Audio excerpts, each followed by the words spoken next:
జ్ఞానం ఎక్కడో రాదండి. జ్ఞానం మీ చుట్టూ ఉంటది. యద్భావం తద్భవి. దేవుడు ఎక్కడో ఉండడు. మీలోనే ఉంటాడు. మనసే ఒక మహానుభావుడు పాట పాడాడు. మనసే దేవుడు కొందరికి. ఆ మనసే దేవుడు కొందరికి. ఆ మనసు ఉన్నవాళ్ళు ప్రతివాడు దేవుడితో సమానమే. మంచి చెయ్యండి. ఏం పోయింది? ఏం పట్టుకెళ్ళిపోతామండి? ఏం పట్టుకెళ్ళమండి? మంచి చేయండి. చెడు చేయాలి. చెడని తలపెట్టకండి.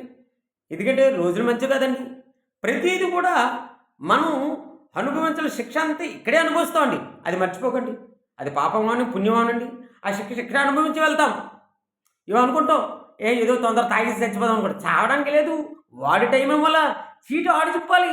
నువ్వు చింపుకుంటే సిరిగిపోదు. దేవుడు చింపాలి. దేవుడు చింపినప్పుడు నువ్వు మరణిస్తావు. కొంతమంది అంత నాకేం ఎవడ చూడట్లేదండి, నాకెందుకులేండి, నా సంపాదన నాకు చాలు, తినేది ముందు కడితే తిరిగి చచ్చిపోతాను అంట. ఏ ఆడ చచ్చిపోతావు? చచ్చిపోవడం ఇంకెక్కడుంది? నువ్వు చచ్చిపోతావా? చంపడానికి, చీటి చింపడానికి దేవుడి దగ్గర ఉంది. ఆ భగవంతుడి దగ్గర ఉంది నీ చీటి. ఆయన చెప్తే నువ్వు చచ్చిపోతావు. ఒకళ్ళు నువ్వు చచ్చిపోవాలని ప్రయత్నం చేసి అనుకో, ఆ టోపు ఎవడో ఒకటి కాపాడు.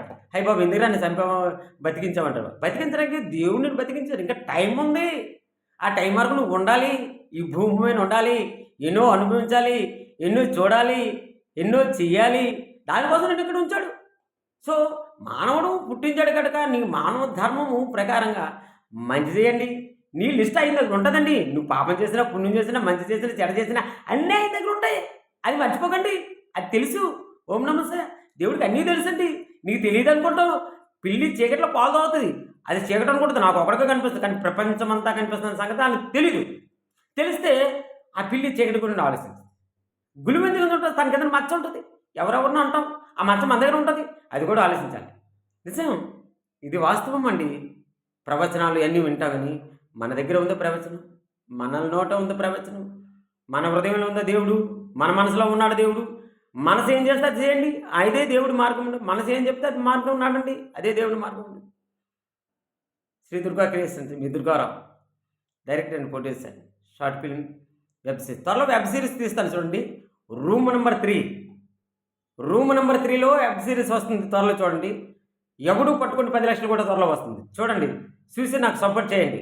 నేను పెద్ద కోటేశ్వరుని కాదు, అలాగని పేదవాడిని. కానీ సినిమా చేయాలని నాకు ఇష్టం. సినిమా చేస్తా. వెబ్ సిరీస్ చేయడం ఇష్టం. వెబ్ సిరీస్ చేస్తా. మీరు చూడండి. మీరు ఎంతమంది చూస్తే నాకు అంతమంది సపోర్ట్ చేస్తుంది. మీ అందరికీ నా శిరస్సు ఉంచి నమస్కరిస్తాను. నా ఫాలోవర్స్కి, నన్ను చూసే వాళ్ళకి, నా లైక్ కొట్టే వాళ్ళు అందరికీ కూడా పేరు పేరిన అందరికీ ఓట్ ఆఫ్ థ్యాంక్స్. నిజంగా మీరు అందరు సపోర్ట్ వల్ల నేను ఈరోజు ఇంత స్థాయి కలుగుతాను. నిజం. నన్ను చూపిస్తున్నారు మీరు ప్రపంచం అంతానా. నిజం. ఒక్కొక్క షార్ట్ వీడియోస్ 30,000 40,000 వెళ్తాయి. ఎలా వెళ్తానంటే మీ సపోర్ట్ వల్లే. నేనేం తెచ్చుకున్నది కాదండి. మీ అందరు సపోర్ట్ చేస్తే చూడండి. రూమ్ నెంబర్, అది ఇంటి నెంబర్ 3 వస్తుంది. చాలా చక్కని సీరియల్ అండి. ఎప్పుడూ ఆశపడితే ఏమవుతాడు, ఆశకి తగిన ప్రతిఫలం ఏంటి, ఆస్తి మన డబ్బు మన ఆశ పెడితే మనం ఏమైపోతామని సీరియల్ త్వరలో వెబ్ సిరీస్ తీస్తానని మీ అందరూ ఆదరించండి. Thank you very much. Me Durgarao.